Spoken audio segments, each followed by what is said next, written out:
2024 का आगाज हो चुका है, लेकिन पार्टी का कुनबा बिखरता जा रहा है। आम आदमी पार्टी का निर्मल सिंह ने और उनकी बेटी ने पार्टी छोड़ दी।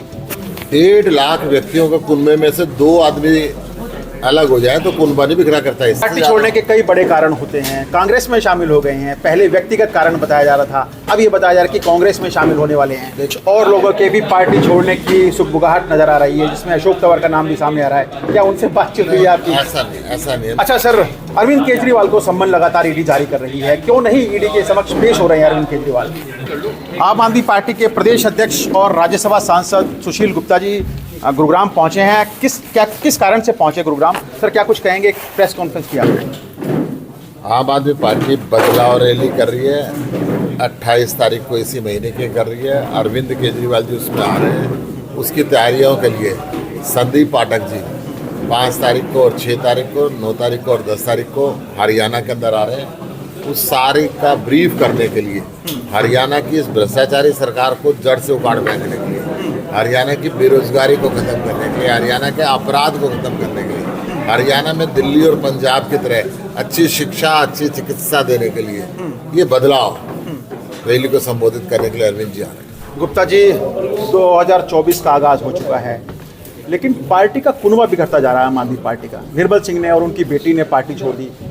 1.5 लाख व्यक्तियों के कुनबे में से 2 आदमी अलग हो जाए तो कुनबा नहीं बिखरा करता। इससे 2 व्यक्तियों से कुनबा नहीं बिखरता।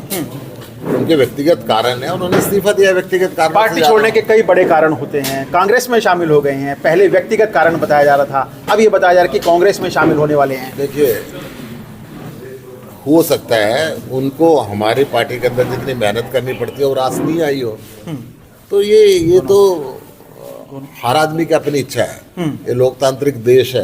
ये देश के अंदर जब लंबी ट्रेन चलती है ना, हजारों यात्री उसमें चढ़ते हैं, कुछ यात्री उतरते भी हैं। कुछ और लोगों के भी पार्टी छोड़ने की सुगबुगाहट नजर आ रही है, जिसमें अशोक तंवर का नाम भी सामने आ रहा है। क्या उनसे बातचीत हुई है आपकी? ऐसा नहीं है। मेरी कल भी बात हुई, मेरी परसों भी बात हुई, ऐसी कोई बात नहीं। अच्छा सर, अरविंद केजरीवाल को सम्मन लगातार ईडी जारी कर रही है, क्यों नहीं ईडी के समक्ष पेश हो रहे हैं अरविंद केजरीवाल?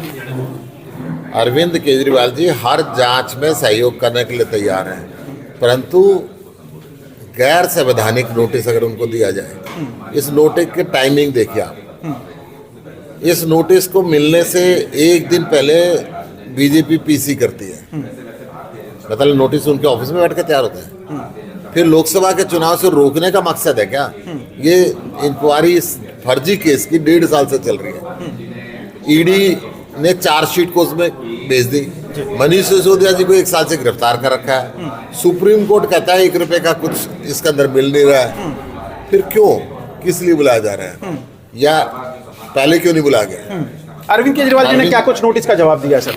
अरविंद जी ने लिख के भेजा था कि इसके अंदर मुझे बतौर गवाह बुलाया जा रहा है, बतौर आरोपी बुलाया जा रहा है, बतौर मुख्यमंत्री बुलाया जा रहा है, या बतौर अरविंद केजरीवाल बुलाया जा रहा है, ये बताएं। नहीं, राज्यसभा सांसद संजय सिंह को भी जब बुलाया गया था तो इस तरह के सम्मन जारी किए गए थे। मनीष सिसोदिया को जब बुलाया गया था तब भी इसी तरह के सम्मन जारी किए गए थे। संजय सिंह को बुलाया नहीं गया था, उनके घर पे आए थे। अच्छा, लेके गए। अच्छा sir, hit and run case में आप क्या कुछ कहेंगे? कानून बना दिया गया, अब इसको लेकर विरोध प्रदर्शन हो रहा था, हालांकि अब उसको वापस ले लिया गया है कि फिलहाल वो कानून को इम्प्लीमेंटेशन नहीं किया जाएगा।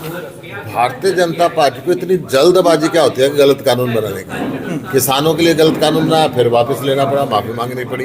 अब ड्राइवरों के लिए बनाया कि भाई 10 लाख रुपए जुर्माना, 10 साल की कैद होगी और 7 लाख रुपए जुर्माना होगा। मैं कह रहा हूँ आदमी घर पे गिर जाता है, पैर टूट जाता है, एक्सीडेंट तो एक्सीडेंट ही है ना जी, सड़क पे चलते हुए एक्सीडेंट हो गया। अब बड़ी गाड़ी का हिंदुस्तान के अंदर दोष माना जाता है। आदमी के जान का जब खतरा हो तो भाग के थाने में भी चला जाता है आदमी, भाग के गाँव में भी चला जाता है। ये देखना चाहिए, अगर वो दोषी है, उसने जानबूझ के एक्सीडेंट किया तो उसको चाहे फांसी की सजा दो। अच्छा सर, परंतु हाँ, सीधा कानून बना देना, नहीं साहब ऐसा होगा तो 10 साल की कैद और 7 लाख रुपए जुर्माना, कहाँ से भरेगा गरीब आदमी? शीतकालीन सत्र भी गया है, क्या इस शीतकालीन सत्र में भी चर्चा की गई थी इस बिल को लेकर, इस कानून को लेकर? चर्चा करने 140 को तो बाहर निकाल दिया था, सस्पेंड कर दिया था। सवाल पूछने पे सस्पेंड कर देते हैं जनाब, और सांसद को बिना सवाल जवाब किए हुए परमानेंट निष्कासित कर देते हैं, घोषित है। नहीं, क्या ये डिस्कशन की गई थी संसद में या फिर राज्यसभा में? मैं कह तो रहा हूँ जी, 140 लोगों को बाहर निकाल दिया, अकेले अकेले बैठ के जो मर्जी करें। तो ये हमारे साथ आम आदमी पार्टी के प्रदेश अध्यक्ष सुशील गुप्ता जी थे, जिनका कहना है कि निर्मल सिंह ने अपने पारिवारिक कारणों से पार्टी छोड़ी है। तो वही हिट एंड रन केस में क्योंकि इसको पटल पर नहीं रखा गया था, ना ही राज्यसभा के पटल पर रखा गया था, न ही संसद के पटल पर रखा गया था, इसलिए इस तरह के कानून को लाने से पहले तमाम लोगों से डिस्कशन जरूर करना चाहिए थे। किसान कानून जब लागू किए गए थे तो किसानों से नहीं पूछा गया। हिट एंड रन केस में भी ना ही ट्रांसपोर्टर से कोई सलाह ली गई और ना ही ड्राइवर से इसको लेकर कुछ सुझाव मांगे गए। कैमरामैन चेतन शर्मा के साथ मीर वैसेस गुरुग्राम, हरियाणा तक।